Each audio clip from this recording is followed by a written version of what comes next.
There is an auto loan crisis boiling up, and it's not looking too good. We've seen this kind of coming with the auto loans and cars becoming so expensive, having such a massive run up in 2020, 2021, and even this year. But now they're starting to cool down. But we're getting to that point where they already exploded so much, and people took on those loans. And a lot of those loans are bad loans that people might just end up not being able to pay back. And that itself is going to have ripple effects through the economy and through all markets, as the auto loan business is a $1.5 trillion business that is in danger of falling. And not falling in the sense that prices are going to fall, but falling in the sense that people aren't going to be able to make the payments that they already are on the hook for used cars that are almost the price of what new cars are. We can see there was a decline in car prices here. You see decline in used car prices have accelerated over the last month. And for this year, it's at the yearly low. It's plummeting down, and it's at the lowest point it's been in 2022. But this chart is a little disingenuous, not telling the whole story, because if we look at that chart, we can pull it up from Car Gurus and see this is the exact chart he had. Entered the year at around $30,500 for a used car, and now we're at $29,000, just under $30,000. And if you looked at this chart, you would say, wow, that looks pretty good. It looks like it's falling.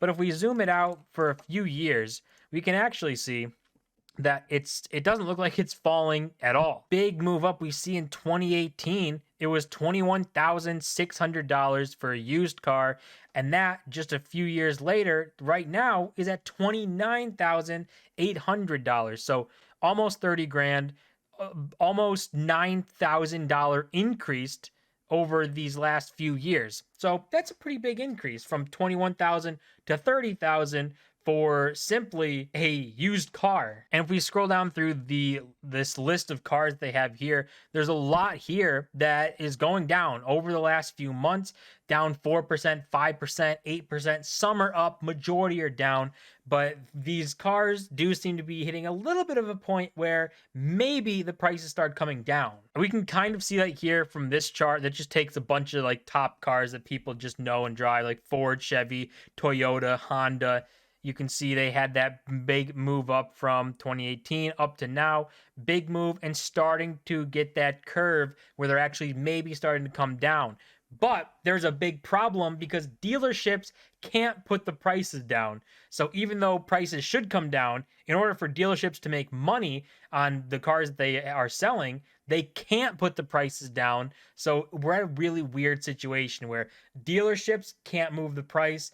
Car makers can't move the price. Dealerships aren't going to be buying at the prices that car makers do it. So somebody's going to end up losing a lot of money. And right now, we're looking at Carvana is up next for possibly going bankrupt, which would be a major domino to fall in this entire story of this car loan crisis, because obviously they're a massive car company that buys and sells used cars and people use them to shop around for cars.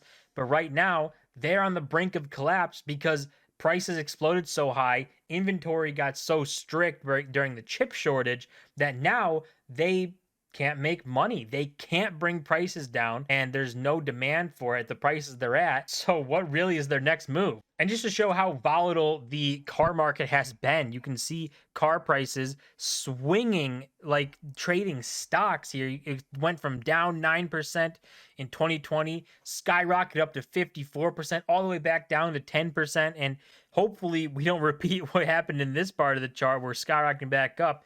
Completely different circumstances. Don't expect that.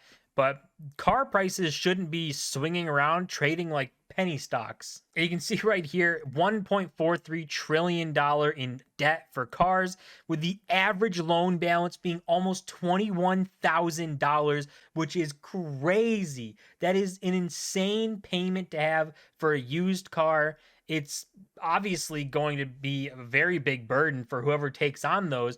And the way that these loans break down is not very good. You can see the steady incline from 2019 to 2021, 1.31 trillion to 1.43. So it's at $120 billion of an increase just in overall debt. And you come down here, you can see the loan balances are going up 19.4 to 21,000. And even more down here, you can see credit scores, which this one is really not good. A poor credit score, someone with extremely bad credit has these payments, an auto loan balance averaging $17,000. That is insane because obviously they probably are not going to be able to pay that back. And there's a lot of people that have these loans, with the loans being loosened up and people buying cars during 2020, 2021.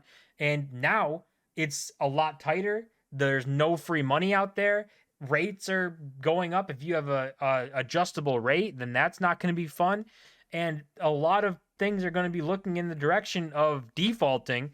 And when you talk about $1.5 trillion market size almost, that's a problem. And we can look at delinquency rates, which aren't too much change from like 2020 and 2021.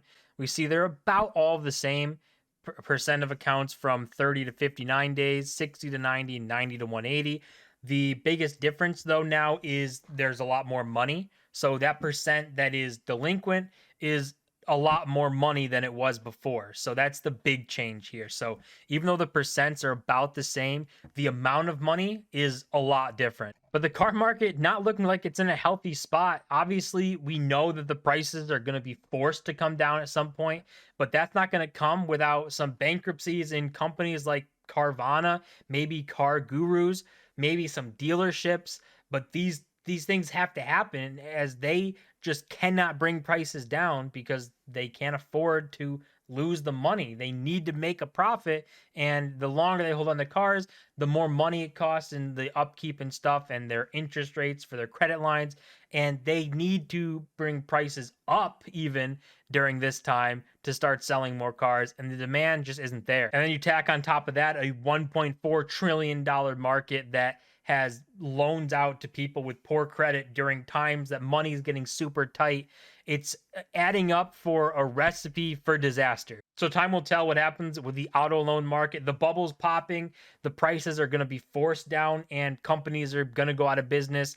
And banks that are on the hook for some of these loans might end up taking a pretty big hit. That's going to do it for this video. As always, don't forget to smash the like button and subscribe. We're on the road to 1,000 subscribers to see us in my next